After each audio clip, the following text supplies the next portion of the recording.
नमस्कार। स्वर्णिम मध्य प्रदेश छत्तीसगढ़ में आप सभी का स्वागत है। मैं हूं आपके साथ प्रियंका तिवारी। खबरों को विस्तार से जानेंगे।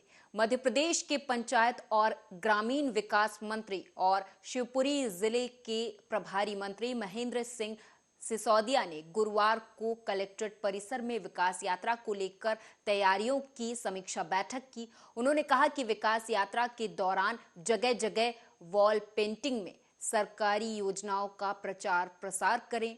सभी विभाग योजनाओं के बैनर पोस्टर लगाए जाएं। विकास यात्रा के दौरान कलश यात्रा, सुंदरकांड और ग्रामीण स्तर पर खेल कूद कराएं। ये यात्रा एक जन यात्रा बननी चाहिए। कमलनाथ जी ने कौन से वादे पूरे कर दिए?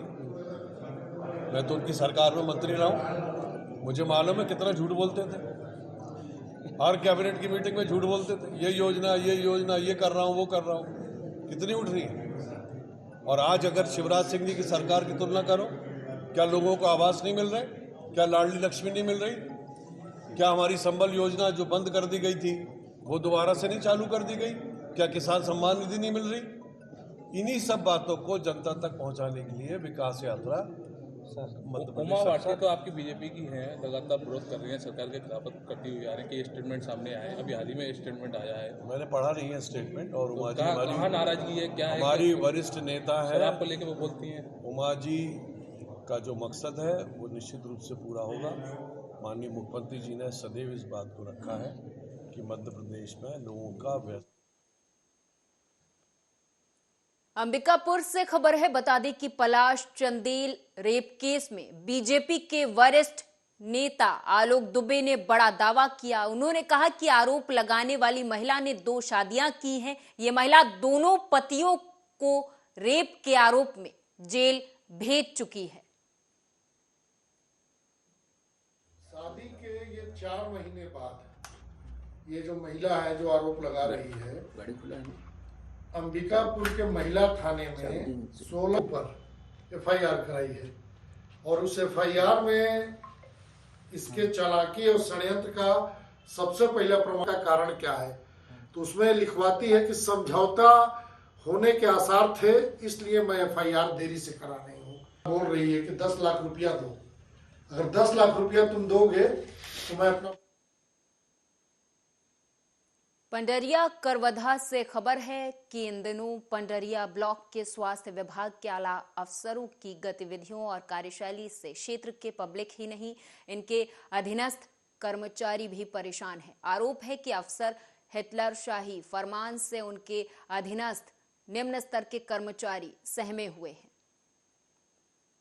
छत्तीसगढ़ सरकार से मैं ये मांग करता हूँ कि ऐसे अपरिपक्व अधिकारी को यहाँ पर बिल्कुल नहीं रहना चाहिए, क्योंकि जो अधिकारी किसी वरिष्ठ पत्रकार अगर उनसे बात कर रहे हैं तो वो अधिकारी स्वप्निल तिवारी जी ये बोलते हैं कि आप मुझे ब्लैकमेलिंग कर रहे हो करके। तो ये किसी अधिकारी को ऐसा बोलना चाहिए क्या? अगर कोई वरिष्ठ पत्रकार उनसे मिलने जाता है उनके मतलब ऑफिस में, तो उनको बाहर 15 मिनट के लिए बैठा दिया जाता है। तो ऐसे अपरिपक्व अधिकारी को यहाँ रहने का कोई अधिकार नहीं है। ऐसे अधिकारी को नहीं रहना चाहिए। और मैं ये बोलना चाहता हूँ, जितने भी वहाँ पे महिला उनके अधीनस्थ कर्मचारी हैं, वे सारे लोग उनके क्रियाकलाप से पीड़ित हैं। उनके स्टाफ के लोग जितने भी। और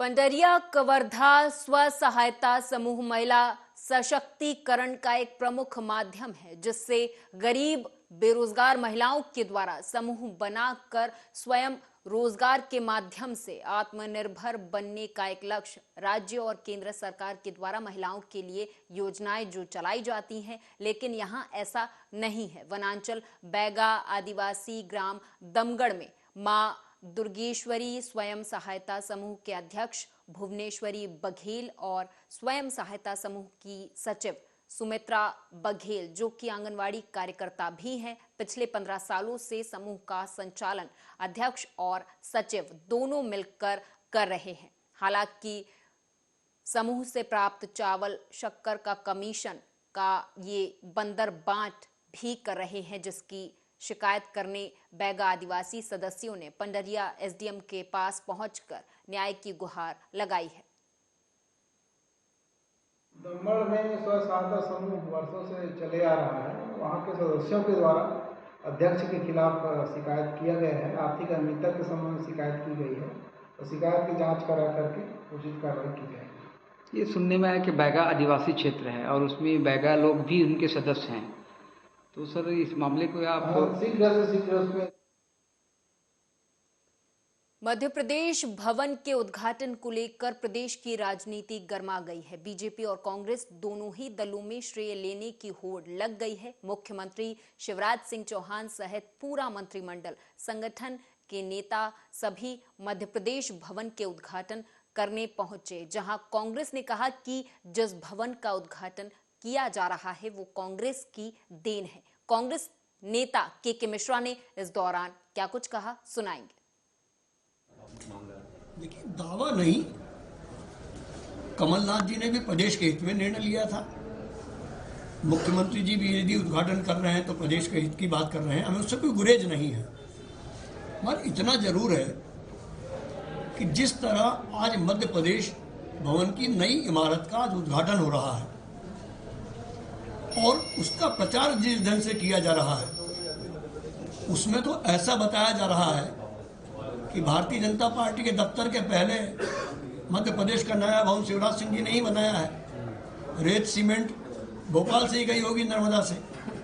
इतना तो कम से कम कहिए कि कमलनाथ जी की सरकार के दौरान 12 जनवरी 2019 को कमलनाथ जी ने उस भवन का शिलान्यास किया था। वो प्रदेश की प्रॉपर्टी है, कोई भारतीय जनता पार्टी की प्रॉपर्टी नहीं है। मगर भारतीय जनता पार्टी किस स्तर तक ओछी हरकतें करती हैं, ये उस बात का द्योतक है।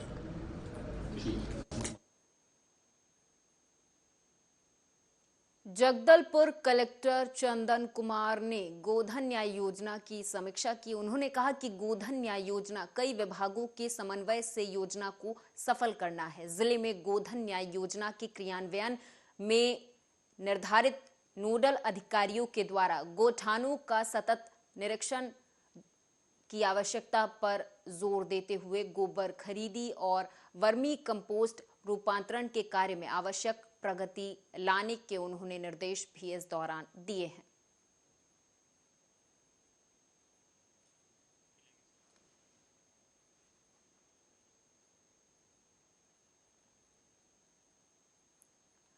आज कोंडागांव में भारतीय जनता पार्टी विधानसभा स्तरीय कार्यकर्ता सम्मेलन रखा गया। इस दौरान बीजेपी भाटापारा विधायक शिव रतन शर्मा ने कार्यकर्ताओं से कहा कि जब कांग्रेस की सरकार ने सत्ता में आने से पहले जो झूठे वादे किए थे वो सभी कार्यकर्ताओं को याद करना होगा और जनता तक पहुंचाना होगा।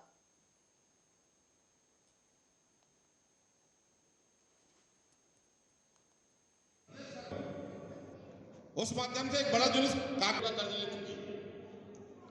आज हम जितने लोग बैठे हैं ना,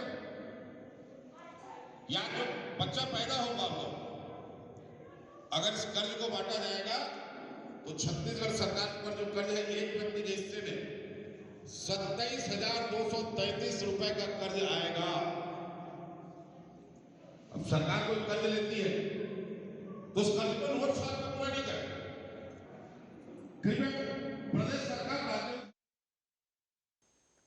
रीवा से खबर है, बता दें कि राष्ट्रीय ध्वज को उल्टा फहराने का एक फोटो इन दिनों सोशल मीडिया पर जमकर वायरल हो रहा है। वायरल फोटो के संबंध में बताया गया कि ये फोटो रीवा जिले के हनुमाना नगर परिषद का है, जहां राष्ट्रीय पर्व गणतंत्र दिवस के अवसर पर ध्वजारोहण का कार्यक्रम किया गया था। इस दौरान राष्ट्रीय ध्वज तिरंगे को उल्टा फहरा दिया गया, जिसका किसी के द्वारा फोटो और वीडियो बना लिया गया और अब ये वायरल हो रहा है।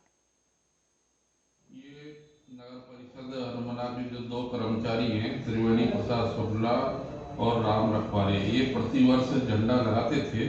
इनके द्वारा ही झंडा लगाया था वो, और इनका कहना ये था कि भाई साहब हमने सही लगाया था सीधा, और किसी का पता नहीं कैसे वो उल्टा हो गया है। और जैसे ही निगाह में आया हमारे, तो हमने तुरंत उसको झंडे को सीधा करवाया, मतलब सुधार कराया उसमें। ये चपरासियों की गलती की वजह से हुआ है। अब आगे हम इसमें विशेष तौर से ध्यान रखेंगे कि वो अपने सामने ही झंडा लगे। सर नहीं, वो कर्मचारियों की, वो जो सीनियर कर्मचारी हैं प्रतिवर्ष लगाते थे, और कैसे उनसे वो गलती हुई है, वो एक मैंने चर्चा भी की थी कि साहब हमने कुछ बांधने में थोड़ी वो। दंतेवाड़ा जिले के नक्सल प्रभावित अंदरूनी क्षेत्रों में प्रशासन का ये निदान शिविर आने वाले समय में बदलाव लाने में मील का पत्थर साबित होगा, क्योंकि निदान शिविर का आयोजन किया गया। इस दौरान ग्रामीणों की भीड़ भी देखी गई। दंतेवाड़ा जिले में जिस तरह से क्रमबद्ध तरीके से निदान शिविर प्रशासन के द्वारा लगाया गया, जिसमें ग्रामीणों की भीड़ उमड़ी देखी गई, इससे ये साफ संकेत मिलता है कि आने वाले दिनों में प्रत्येक गांव में ग्रामीण मूलभूत सुविधाओं का विस्तार होगा और प्रशासन के साथ सभी ग्रामीण खड़े नजर आएंगे।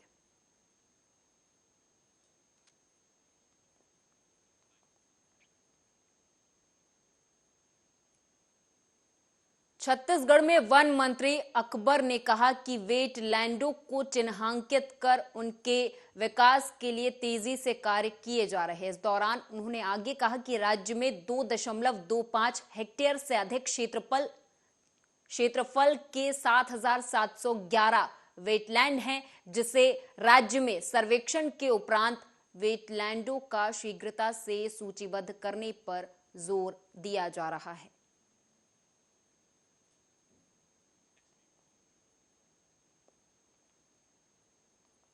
अंबिकापुर नगर निगम क्षेत्र के गंगापुर वार्ड भुइयापारा के 2 दर्जन से अधिक वार्ड वासियों ने पानी रखने के बर्तन और घड़े पकड़कर वहां नगर निगम कार्यालय पहुंचे। इस दौरान सड़क, पानी, बिजली सहित अन्य मूलभूत सुविधाओं को लेकर नगर निगम का घेराव किया गया। दरअसल अंबिकापुर नगर निगम क्षेत्र में 48 वार्ड का सीमांकन किया गया है, जिसमें नगर निगम के द्वारा वार्ड वासियों से टैक्स की वसूली की जाती है, पर बदले में उन्हें मूलभूत सुविधाएं नहीं दी जाती, जिसकी वजह से नाराज वार्ड वासियों ने घर से पानी रखने के लिए बर्तन लाकर अंबिकापुर नगर निगम कार्यालय के सामने बैठकर विरोध प्रदर्शन किया है। मुक्ति धाम के पीछे बस्ती है, जहाँ पर कई सालों से वासी रह रहे हैं, लेकिन ना वहाँ रोड है ना पानी है। और रोड और पानी इसलिए नहीं है क्योंकि ये गरीब लोग हैं, इसलिए इनको पूछने वाला कोई ना आता है ना जाता है। चुनाव में एक बार आते हैं और गर्मी के दिनों में जब ये पानी के निगम में आते हैं तो महीनों भर चक्कर लगाया जाता है। उसके बाद एक टैंकर भेजा जाता है, वो भी फूटा टैंकर भेजा जाता है, जिसे पानी पूरा चू जाता है। और जब दीदी लोग फ़ोन करते हैं टैंकर भेज दीजिए भैया, पानी के लिए मर रहे हैं, तो 3-3 दिन में पानी भेजा जाता है।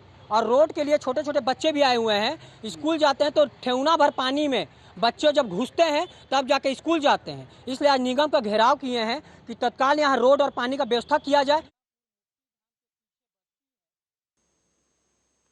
रीवा जिले के चोरहटा थाना क्षेत्र के नौबस्ता चौक के अंतर्गत जेपी रीवा सीमेंट कंपनी के आदर्श कॉलोनी में मृत अवस्था में एक युवक देखा गया, जिसकी पहचान विकास साकेत निवासी नौबस्ता के रूप में हुई। मौके पर पहुंची पुलिस ने हालांकि शव को कब्जे में लेकर पोस्टमार्टम के लिए भेज दिया है, जांच में जुट गई है। वहीं मृतक युवक के परिजनों ने जेपी सीमेंट कंपनी के सुरक्षा कर्मियों पर हत्या के आरोप लगाए हैं।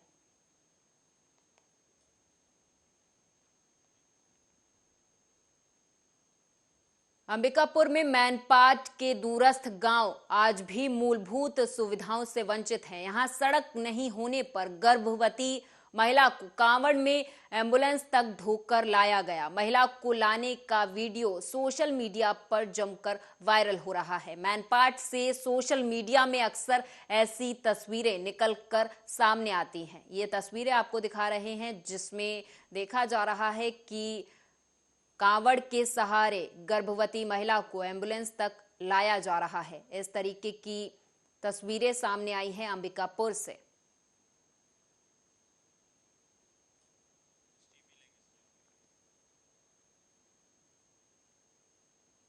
समता नगर पुलिस ने घरफोड़ी के मामले में एक आरोपी को गिरफ्तार कर लिया है, जिसके पास से 11 तोला सोने के गहने, 11,000 नगद और 5 मोबाइल बरामद किए गए हैं। नमस्कार। समतानगर पोलीस ठाण्याच्या हद्दीमध्ये वैभवनगर जानुपाडा इथे राहणारे इसम श्री प्रशांत सुधाकर देवरमणी यांनी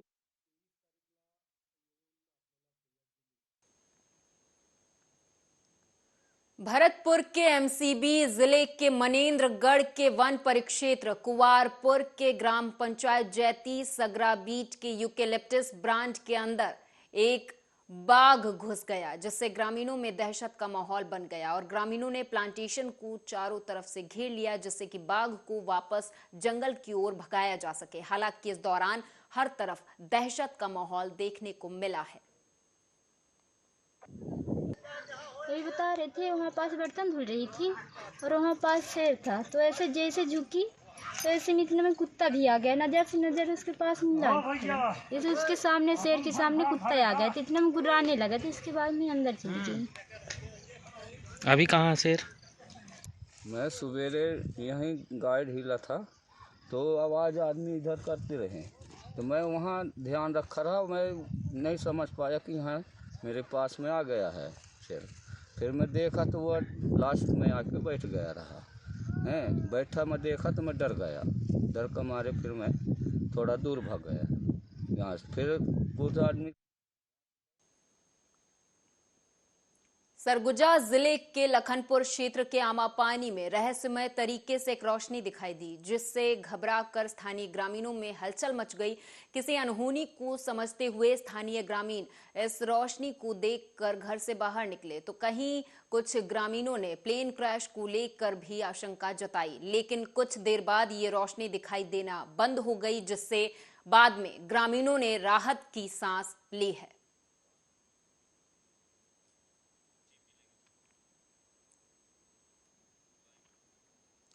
छत्तीसगढ़ के सीएम भूपेश बघेल ने मीडिया से बात करते हुए कहा कि बजट से किसी को कुछ फायदा नहीं हुआ है। आप भी सुने। ये निर्मला जी के निर्मम बजट कहा जा सकता है। न इसमें युवाओं के लिए कोई बजट में कोई सुविधा है, न किसानों का आय दुगुनी करने की बात है, न महिलाओं के लिए है, न ट्राइब्स के लिए है, न ही अनुसूचित जाति के लिए है। ये बजट कहा जाए तो केवल इस चुनाव को देख के बनाया गया बजट है, इसमें किसी को कोई सहूलियत दी नहीं गई है। बजट में एक चीज़ जरूर जो चौंकाने वाला है, रेलवे में 2,35,000 करोड़ रुपया बजट में रखा गया है। तो क्या कर्मचारियों के लिए है, नई भर्ती के लिए है, या ऐसा तो नहीं है जैसे एयरपोर्ट को बेचने से पहले सैकड़ों हजारों करोड़ रुपया उसके सुधार में लगा दिए, नवीनीकरण के लगाया और उसके बाद निजी हाथों में बेचा गया। इसी प्रकार के सोच तो नहीं है केंद्र सरकार की, इसको भी बढ़िया से चकाचक कर दिया जाए और उसके बाद निजी हाथों में बेच दिया जाए। छत्तीसगढ़ के लिए भी हम लोग उम्मीद कर रहे थे कि अंबिकापुर से जो ट्रेन चलने वाली थी वो आएगा, जगदलपुर ट्रेन के लिए कोई व्यवस्था होगी। इसमें इस प्रकार की कोई व्यवस्था नहीं है। महंगाई और बेरोजगारी को कम करने की कोई व्यवस्था नहीं है। कैसे नए लोगों को रोजगार मिलेगा, इसमें कुछ नहीं है। और जितने भी खाद्य सामग्री है वो महंगे हो गया है। एक चीज़ और, जो श्री अन्न की बात उन्होंने कही, जिसमें कोदो, कुटकी, सामा तक की बात कही गई है, लेकिन उसकी MSP आज तक भारत सरकार ने घोषित नहीं की है। और दूसरी बात यह है कि समर्थन मूल्य खरीदने की भी कोई बात किसानों के लिए नहीं की गई है। तो एक निराशाजनक बजट कहा जा सकता है। सर, कर्नाटक के लिए 5500 करोड़ रुपए सूखा के लिए दे दिया गया, क्या चुनाव है क्या इसलिए ये सब? इसका मतलब ही ये है कि कर्नाटक वो लूज कर रहे हैं, तो वहाँ के मतदाताओं को लुभाने के लिए इस प्रकार की घोषणा कर दी गई है। हालांकि चुनाव तो सर पे है, उसका लाभ वहाँ की जनता को मिल नहीं पाएगा।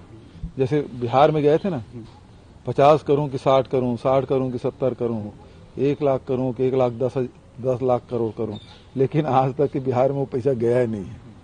ये उसी प्रकार का है। सर, छत्तीसगढ़ को निराशा, छत्तीसगढ़ में निराशा मिली। यहाँ प्रिमिटिव ट्राइब्स के लिए भी कुछ नहीं है, ना ट्राइब्स के लिए कुछ है।